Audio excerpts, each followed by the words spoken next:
listening to Dallas Theological Seminary's Chapel Podcast. It is a privilege for us, almost on an annual basis, at least, to have Kerby Anderson on our campus or involved in one of our activities. Kerby has a gift of knowledge and a gift of the ability to synthesize that knowledge in more areas than I would ever be able to think about.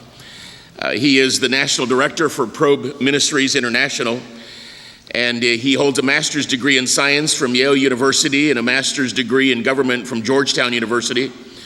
Ministries was founded in 1973 to present the gospel to communities nationally and internationally by providing lifelong opportunities to integrate faith and learning, training people to love God and equip the church to engage the world for Christ.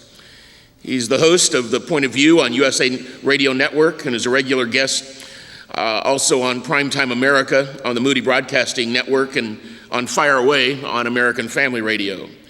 He's written many books. Most recently, it includes a biblical point of view on spiritual warfare and making the most of your money in tough times. And he may have published 2 or 3 more since I got that. This says Yale, but it's Cornell, isn't it? Yale. No, I went to Yale. He went to Yale and Cornell, I think. Okay. He's been more places than I know. Kerby's a dear friend, loves the Lord, has the ability to articulate in the public square like few. And so would you join me in welcoming Kerby Anderson?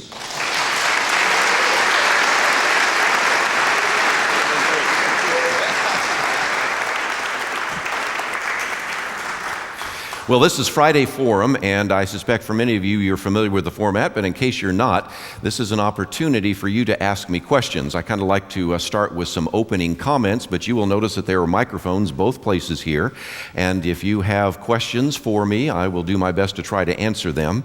This has sort of turned into a Stump the Kerby kind of format, so we'll see how we do today.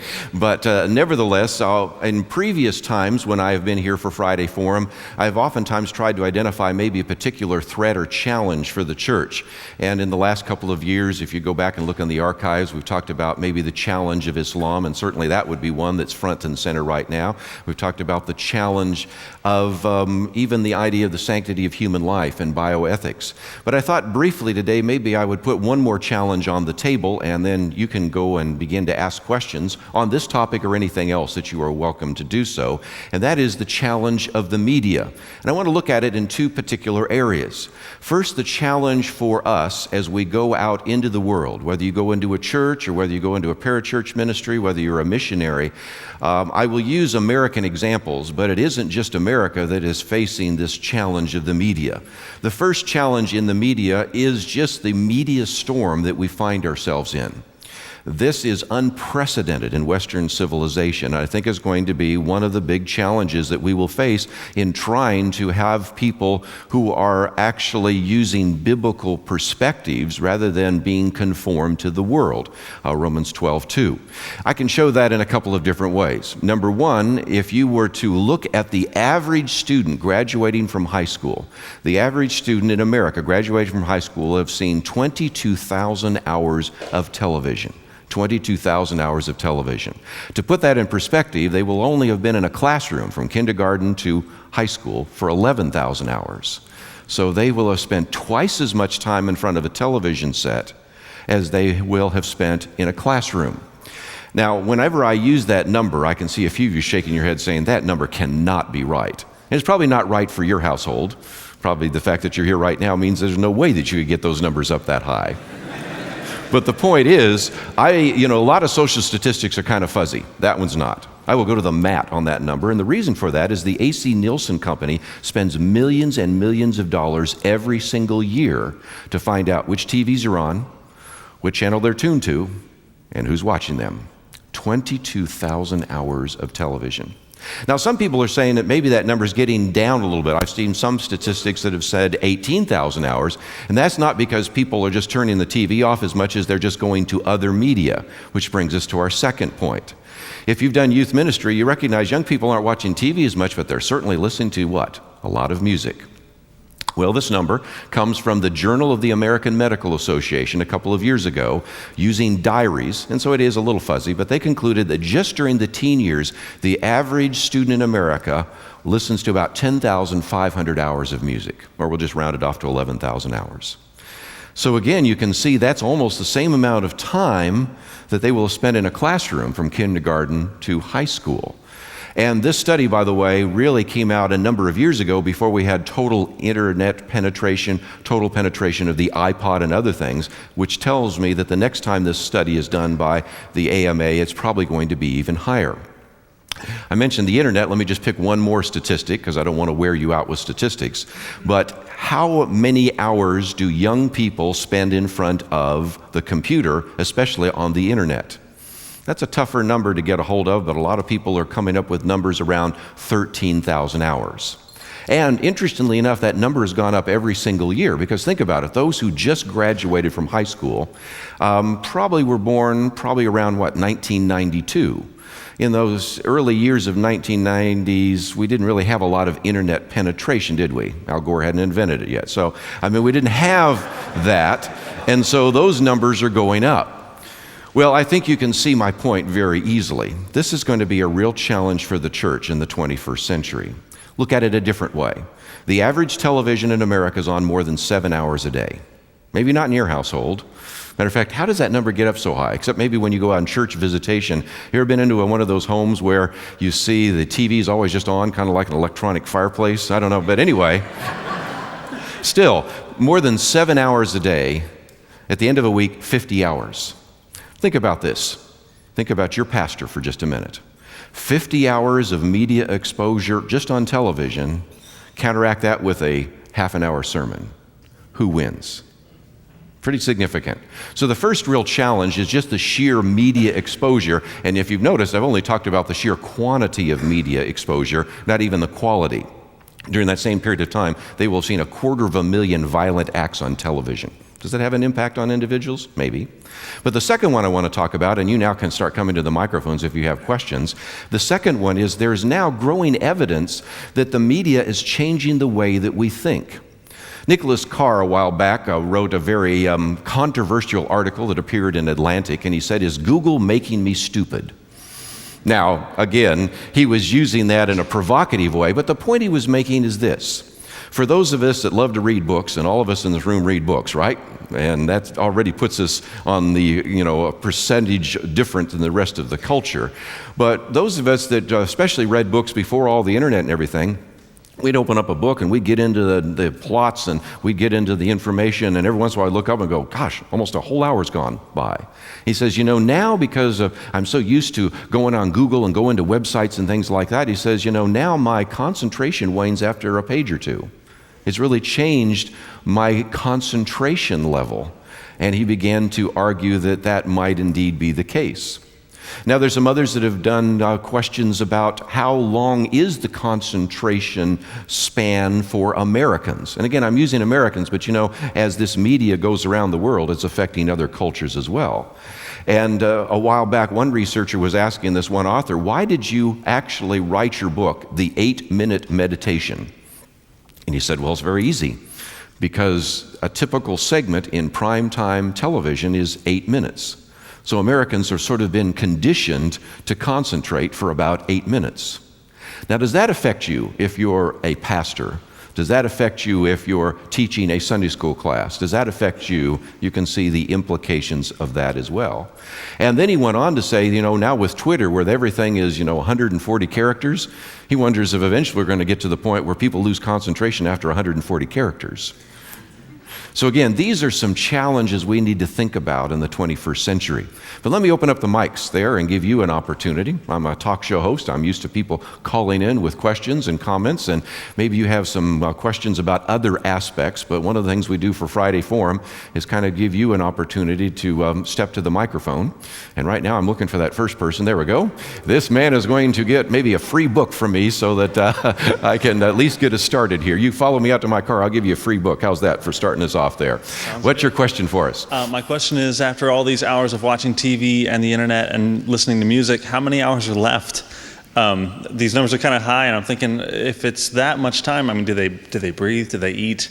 What percentage of your regular time in the day does this take up? Very good question. 2 points. Number one, and I almost said this, but I'm glad I didn't, because that allowed me at least to have my first question here, and I'm looking for number two here. But that brings us to a point I did not make, and that is, okay, 22,000 hours, 11,000 hours, 13,000 hours, we're running out of time. That brings us back to a key word called multitasking. That is, the television is on, I'm on the computer supposedly doing homework while I'm updating my Facebook and doing some chatting on my cell phone, all happening at the same time. So first of all, part of that has to do with this issue, I would say, of multitasking. There is another one, though, and that is the studies that just have come out from the University of California at San Diego on media have also found that it really does squeeze out the amount of time. Whereas before, individuals had downtime, now they have very little. I might, for those of you that are interested in some of these statistics, mention that if you go to the Probe website, probe.org, the most recent one I did was on the new media, Twitter, iPhones, Blackberries, Facebook, things like that. There's an earlier one called Media and Discernment. I'm kind of pulling from both of those. But there's some pretty good evidence to suggest now that there's very little downtime. In other words, if people are always carrying around their smartphones, whether it's an iPhone or a Droid or whatever it is, or a BlackBerry, they constantly get interrupted, and so there is less think time. Now, does the Christian life work well when we just have this fast-paced, frenetic lifestyle where we never have a chance to reflect? Or does the Christian life work better when we have downtime, think time? For those of you in the room, you've probably realized that your most creative time sometimes were when you, quote, were doing nothing. You know, for guys, when you were shaving, for women, when you're putting on makeup, or when you're driving in the car. It's the time in which your brain allows your 100 billion neurons to connect up in new and novel ways sometimes, and gives you a chance to be more creative. And so another implication is that all of this media storm is affecting communication in very significant ways as well. So in one case, we're talking about multitasking, but in another case, we might be, in a sense, crowding out those down times that used to be very important. Now, if I go back to the Psalms, I see the importance of biblical meditation. Bill and I were talking about this kind of Eastern meditation, which is where you just open your mind to nothing. But here, biblical meditation is based upon content. And it seems to me that if we go about this fast-paced lifestyle, and we have a younger generation that has taken that fast-paced lifestyle as normative, that's going to be another challenge if you're going to be in youth ministry. Let's have another question or two for some of you. I'll take that one over here. Hi, thanks for being here. You've talked a lot or you mentioned about the effects, about the copious amount of hours that people spend from the television, and maybe the negative things that has in their life. My question has to do with before television, when people were spending time doing other things, mainly interactions with people and a more of an active interaction, I guess. How would you say that the impact of television, which is passive, how does that have a greater effect as opposed to before television and media, where it seems like it would be a lot more influencing to the Christian or to the church? Sure. And let me just hasten to add that even though I'm sounding a little negative on media, I'm in media. 2 hours from now, I'm going to be doing a talk show for 2 hours, and Kelly Shackelford, Penna Dexter, Representative Louis Gohmert are going to be around the round table. So I do media. I think it's wonderful that we have a media arts program here, but I think we also have to have wise and understanding and discernment about media. But let's take television for just a moment.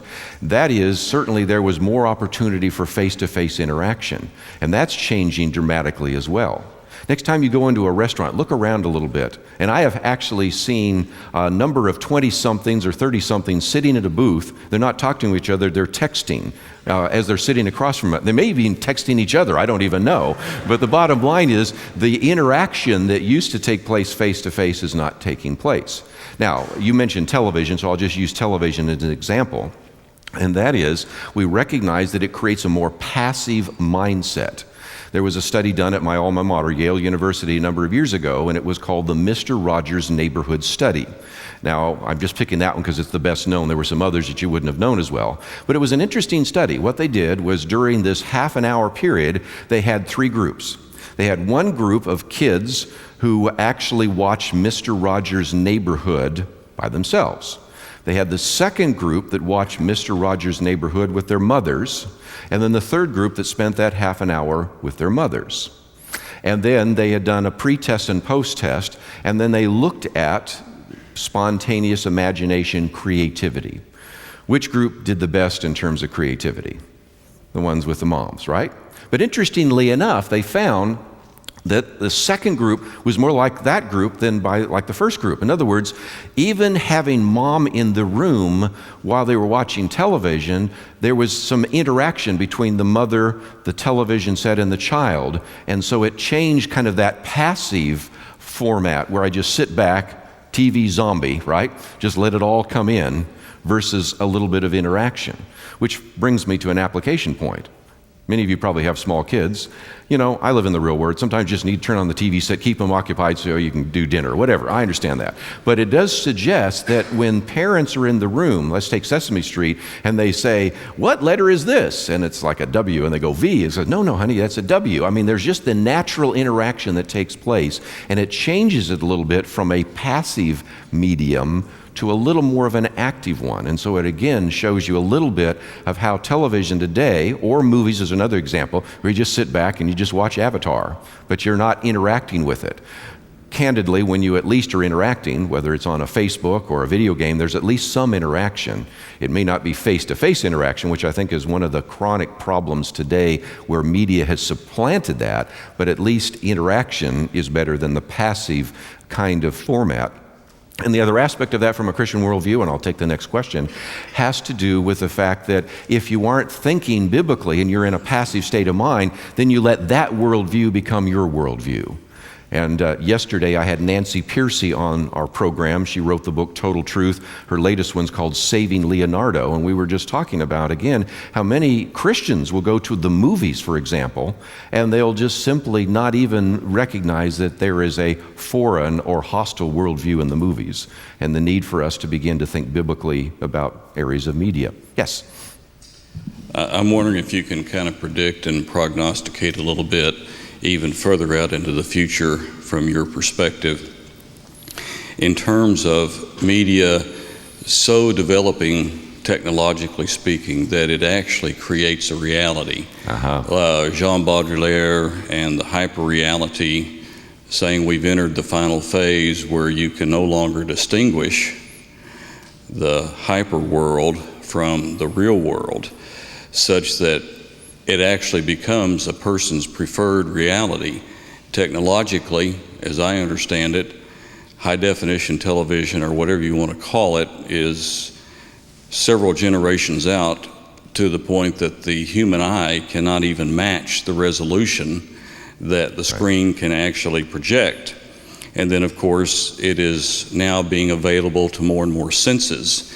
Talk to people in class a lot of times about second reality, especially people who are in youth ministry, and that becomes their reality. So would you see this increasing? Would you see this becoming even more problematic, or is there an opportunity there that we need to also be aware of? Sure. And again, every form of technology can give you both sweet fruits and bitter fruits. And C.S. Lewis, in his book, The Abolition of Man, talks about that. I recognize that the new technology is really quite wonderful. I have never been to a Dallas Cowboys game, but I got to go to one last night. And it is tempting to watch the 60-yard screen than it is to watch because of the definition. And it, I think, illustrates what's coming. The picture actually was clearer on the screen than it was on the field, although I did enjoy kind of looking down and watching the plays in ways we hadn't. But that, I think, illustrates that. And Mark was talking about future books, and I'm working on one right now on future trends, what that might look like.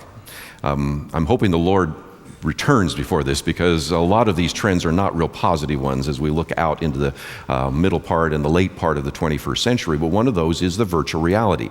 Now, right now, people can have a second life. They can go on and be involved in a virtual community. By the way, as one individual says, Flickering Pixels, Sean talks about the fact that basically it may be virtual, but it ain't community. But anyway, that's another story. But it is possible now that with the future development of this technology, people with headsets and everything, and you can already get a sense of that right now with watching Avatar in 3D, what it would be like, that this virtual world would be more real than this world. It very would be, because the number of pixels your eyes can see in this world is one thing, but it would enhance that. We might be able to enhance it with your brain, and the alternative world might be even more so. Do you see potential dangers there? Of course. I mean, you people no longer are living in the real world. Do you see the way in which an antichrist, for example, could manipulate that? Of course. So again, tremendous technology. Does it have the potential to seduce people? Yes. And that's why I think we need to be sort of paying attention to these trends and be, in a sense, counter-programming. Another application point is I honestly think that there's a place for a pastor or for a Sunday school teacher to have a sermon or a Sunday school lesson on the media and maybe talking about disconnecting from the media. George Barna, who comes on my program about once every other month, points out that there's pretty good evidence right now that a very significant minority, but growing minority of Americans actually fit the category of media addicted. You know, they show the same signs of addiction for chemicals. They're addicted to the media. Is it time for us to maybe speak to those issues and say, you know, there is still a value in the book, especially the Bible as a book? And is it possible that many parents have thought, well, they're not watching television, yeah, but they're in the rooms with their own computer, with their cell phones and everything, really locked into a different kind of world, and they're being conformed to this world instead of being transformed by the renewing of their minds in Christ Jesus? Yes? I hear you talk of seductive technology, and I observe my generation being gripped more tightly by it. How do we encourage individuals to want to go back to that mother-child interaction like you spoke of in the third study? Sure. Does my question make sense? It makes a lot of sense, and it seems to me that there's a good example where, number one, I think we should really be within our churches and Christian organizations modeling good, healthy relationships. I mean, one of the reasons that some individuals kind of fall into the media trap is it's the only world that they know. If they've come from a broken home, they're a latchkey child, after a while the computer becomes their friend, MySpace and Facebook become my friends. It's the way in which I interact with the world, and I think we should present to them an alternative. If we saw lots of divorces within a church, what would we do? Well, I think we would raise high the standard of marriage and talk and preach and encourage biblical marriages. Likewise, if we see evidence of media addiction, we should provide an alternative to what that really needs to be. I think there are a lot of sermons. I've already mentioned Romans 12, but how about Colossians 2:8? The fact is that we have individuals that are being culturally captive, and a primary way in which I believe that's taking place is through the media. Not the only one, by the way, but certainly the media is one aspect in which people are becoming culturally captive. I mentioned Nancy Piercy. Yesterday we interviewed her. The subtitle of her earlier book, Total Truth, was Freeing Culturally Captive Christians. That's a theme we're using now at Probe Ministries, culturally captive Christians, and the need for us to say, there's a better way, and maybe within the congregation create an aha moment. Wait a minute, if I'm going to follow Christ, I need to do this rather than to follow the ways of the world. There's always been a challenge. It's not the first time that the culture has had to challenge media, but it is more ubiquitous, and I think that's an issue.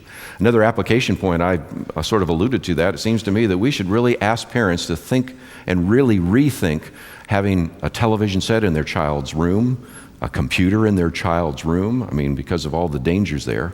Information superhighway is a wonderful place, but it's got a lot of dark back alleys. And as I've said in a recent commentary, the bedroom is no longer a sanctuary from the world. It's now become a media command center. And they're interacting, they're updating their Facebook, they're interacting with all sorts of individuals, they're going on blogs and websites, and they're calling individuals.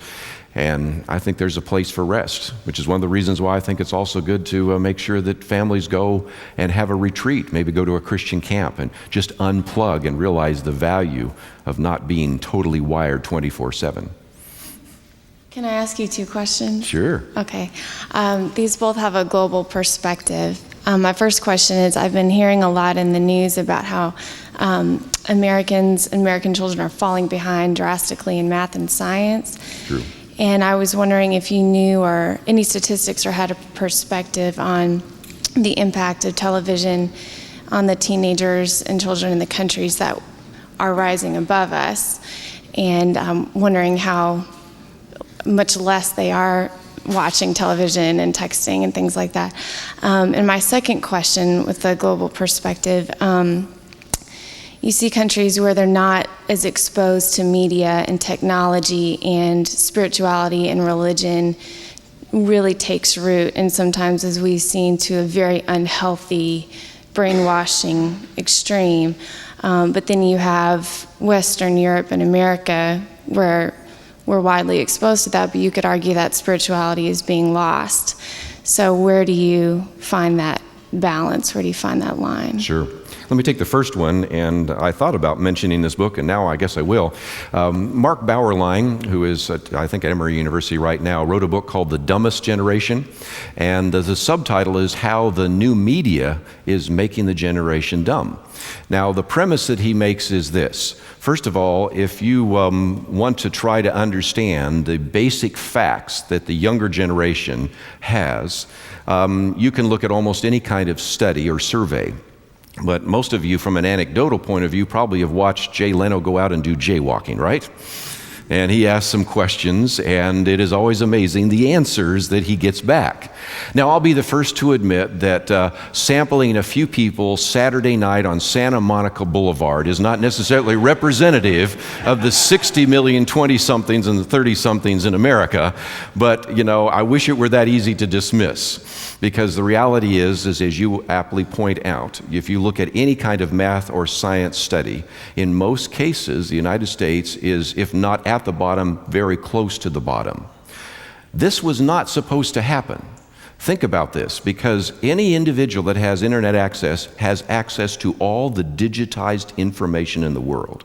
I did a week of radio programs on the flat world, and that it has flattened the world. Doesn't matter whether you have a top supercomputer at a major university or whether you're a poor student in an internet cafe. As soon as you get on the internet, you have access to all the digitized information in the world. Think of the millions and millions of dollars we spent to put computers in every public school in America. Think of the amount that parents have spent to give their kids digital devices. And yet today, if anything, Mark Bauerlein in his book actually argues that it's gone the other way, because young people, instead of using this to learn a lot more about the world, instead actively are now cut off from the world. Think about this. When I was growing up, I'd go to school, maybe play basketball, I'd come home, and at that point then I was sort of disconnected in most ways from my peers. Just because, and I was sort of in an adult world, my parents told things and watched television. Now, young people are never disconnected. They're actually watching any post on their Facebook, seeing if anybody's spamming them, saying anything negative about them. And as a result, they become very, very literate about pop culture, about youth, about hairstyles, about celebrities. But as a result, not as educated about other issues. And he points out that you almost have to be actively working not to know what the year 1776 means, to actively work to not know who the President of the United States is. You almost have to actively be working not to know what some of the major legislation before Congress is. I mean, you just think about what that has done. And so that's, I think, one of the great challenges today. The technology is there, but oftentimes it's not used to educate and motivate as much as it is to reinforce a youth culture, which tends to be sometimes skeptical about history and philosophy and literature and culture and theology and religion. The other point as well, I think we do have in a society today, especially in Western Europe, a decreased interest in religion and spirituality generally. And I think part of that has to do with the culture, part of it has to do with postmodernism, part of it has to do with a lot of philosophical trends. But the media takes existing issues and just accentuates that. Chaplain Bill and I were talking about, it used to be that a trend, back, say, before the 16th century, might take an entire generation, maybe a whole century to unfold, just one trend. Now today, these trends unfold in less than a decade, so things are happening much quicker. This is somewhat of a subjective question, but I'd say at this point in our culture, progress, and especially technological progress, is viewed as a good in and of itself. Like, something that has progressed farther is automatically better. And this is such a cultural, I guess, value at this point. I know it's difficult if, say, you say something in your church like, you need to stop using the internet so much, or you need to not continue with like the virtual reality progression and things. At what point do you think that's good and we should encourage people to do that? And at what point should the church instead be looking at ways to use the technological innovation? And I think your point's well taken. First of all, it's a both and. In other words, certainly we can talk about the misuses of technology, but we should also talk about the positive ones. When I've been here before, we've talked about some of the bioethical advances allow us to treat and cure diseases, but other bioethical advances would allow us to breed a super race, a superhuman race. So we recognize technology can be giving you from that fruit of the tree both sweet fruits and bitter fruits. It seems to me, first of all, we need to maybe develop, and I don't know where this would fit in the DTS curriculum, but maybe on your own study, kind of a theology of technology. How do we think about that? Now, there have been some people like Jacques Ellul and others that have written quite a bit on this issue. I will give high marks to Chuck Colson, who oftentimes will address that at a breakpoint commentary. If I can give a shameless promotion, I also have a daily commentary on the USA Network, American Family Radio, Moody, and others. You can go to pointofview.net and get my commentary where I try to address that. But there are other Christians that have simply said we're reaching a time where it's almost kind of becoming exponential growth. Richard Swenson would be a good example of that. His book Margin and Overcoming Burnout and other books that he's published over these years points out that, things are just starting to exponentially explode, and as a result, we just simply cannot even begin to handle all the technology.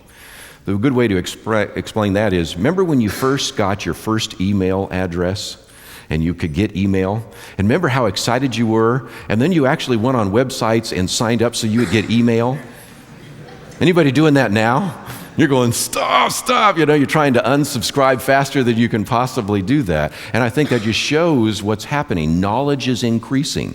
By the way, there's some prophetic implications, but I'll leave that for some of our other pastors and professors to address. But knowledge is increasing, but it's increasing exponentially. There's no way we can handle all of that. I think that's where we come back and say, media and technology is good, but a wise and discerning Christian will understand how to use that technology effectively and also recognize that there are some very negative aspects to that as well. Targeting an area of media, like let's say TV, because we have more data on it than the internet. Is it provable from a Christian worldview perspective that television is more bad than good? And if so, how would a pastor or parachurch leader or some Christian leader promote either abstinence or reduced use of something that's more bad than good, like we would someone who's addicted to alcohol or pick any sin? Yeah, and again, there have been some great books out there with Jerry Mander's book, 4 Arguments for the Elimination of Television, and all sorts of books have been out there over the years. But it just seems to me that we could make maybe 2 arguments. If you can't tame it, trash it, if you wanted to use kind of an alliteration of sorts. And that is, if you cannot control the TV monster in your home, then you have to rethink a few things. First of all, if you still want it to be there, then maybe reevaluate the location. I did this when my kids were young. We put our television in a place where there were no chairs.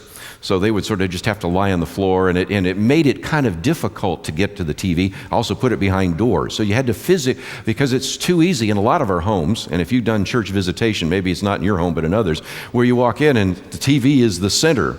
And now with these big TVs, it really is, it really just says, here's the altar to which we're all going to worship tonight.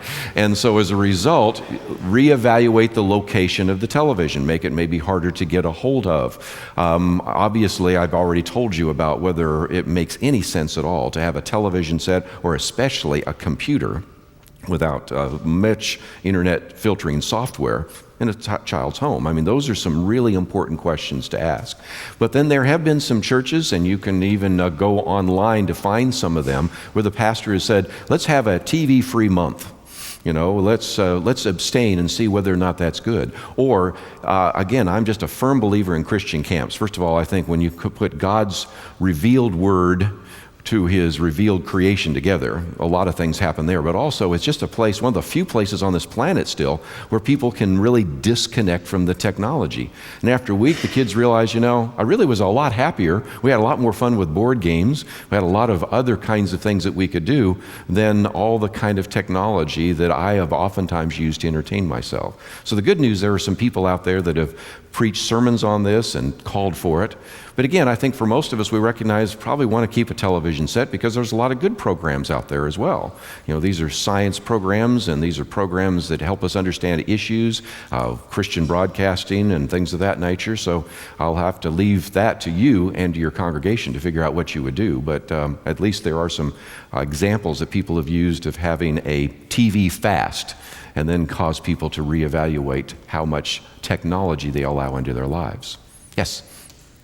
Hi.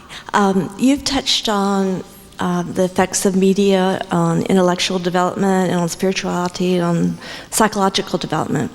And I was wondering if you have any insights on the effects of media on physical development, such as fine motor, gross motor development, that kind of thing. Certainly. And I'll give a short answer because then I'll make you the last one over here because I'm supposed to end in just a minute. But first of all, let's talk about positives. Not a lot, but there's a few. I did a whole week of radio programs on video games. By the way, you can go to the Probe website, probe.org. Got 1,200 different articles there. It's all free. You can download it. We give you permission to photocopy it, make multiple copies, steal it shamelessly, and use it in your next Sunday school class. No problem with that at all. We also have almost 100 different PowerPoint presentations on some of the topics we are addressing right now on media and other issues. You're free to download all of those and use those as well. But if you go to the week of radio programs I did on video games, there is some evidence that hand-eye coordination is accentuated, and actually motor skills are developed in some of those games. Now, as soon as I say that, though, that doesn't give justification for the enormous number of hours that gamers play in front of a video game. But there is some evidence, and it has been documented in referee journals, of hand-eye coordination and also even ability to understand your environment.